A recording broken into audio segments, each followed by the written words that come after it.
সন্ত্রাসী ইরার নকল দাদা অর্ণবকে দেখে হঠাৎই সূর্য স্মৃতি ফিরে পেয়ে সন্ত্রাসী ইরা ও অর্ণবের আসল পরিচয় পুলিশকে জানিয়ে তাদের পুলিশের হাতে তুলে দিল। হ্যাঁ বন্ধুরা, আমরা এমনটাই দেখতে পাবো অনুরাগের ছোঁয়া ধারাবাহিকের আগামী পর্বগুলোতে। দীপা তার বাবার কাছে হসপিটালে যায় আর লাবণ্যও বাড়িতে থাকে না। সেই সুযোগে ইরা তার পাতানো দাদা অর্ণবকে সেনগুপ্ত বাড়িতে আনে। অর্ণব যে সেনগুপ্ত বাড়িতে এসেছে এবং তার যে অন্য কোনো উদ্দেশ্য আছে সেটা বুঝতে পেরেই তিস্তা দীপাকে ফোন করে সবটা জানায়। এরপর সূর্য আর সোনার পর সেখানে আসে। অর্ণবকে দেখেই সূর্যের মনে পড়তে থাকে ইরা, অর্ণব ও তাদের সন্ত্রাসী দল পেন ড্রাইভের জন্য কিভাবে তাকে মারধর করেছিল। সূর্যের খুব কষ্ট হয়। অর্ণব সূর্যের দিকে এগিয়ে আসে, তখন সোনারূপা সূর্যকে সেখান থেকে নিয়ে চলে যায়।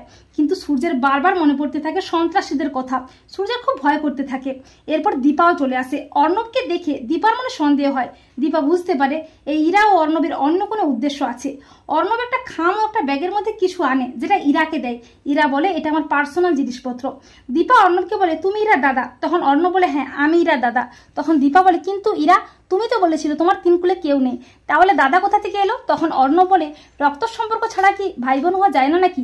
আমরা একই কলেজে পড়তাম, ও আমার জুনিয়র, সেই থেকেই আমরা দাদা বোন। তখন দীপা বলে তাহলে ইরার বিপদের সময় ওকে বাঁচাতে এলে না কেন? তখন ইরা বলে ও বিদেশে ছিল, ও এখন দেশে ফিরেছে, তাই ওকে যোগাযোগ করতে বলেছি। তখন দীপা বলে ফোন নাম্বার কোথায় পেলে? ইরা তো নাম্বার চেঞ্জ করেছে। তখন অর্ণব বলে তোমার দেওয়া বিজ্ঞাপনটা দেখেই এসেছি। আর ঠিক তখনই সূর্য এসে চিৎকার করে বলে না, তোমরা দুজনে মিথ্যে বলছো অর্ণব, তোমাদের আসল পরিচয় কিন্তু আমি জানি। সূর্য বলে দীপা আমার সব মনে পড়েছে, ওরা আসলে সন্ত্রাসী দলের হয়ে কাজ করে। ওদের গোপন কাজকর্মের প্রমাণ পেন ড্রাইভ আমার কাছে আছে, আর সেই পেন ড্রাইভের জন্য আমার পেছনে ওরা পড়ে আছে। ওরাই আমাকে মারধর করেছিল, আমার মাথায় প্রচন্ড আঘাত করেছিল, তাই আমি স্মৃতি হারিয়েছিলাম।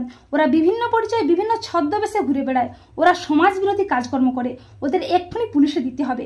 পুলিশের ভয়ে যখনই সন্ত্রাসী ইরা ও সন্ত্রাসী অর্ণব পালাবে করে, ঠিক তখনই সূর্যের প্ল্যান মতো পুলিশ এসে সন্ত্রাসী ইরা ও অর্ণবকে হাতে নাতে ধরে অ্যারেস্ট করে।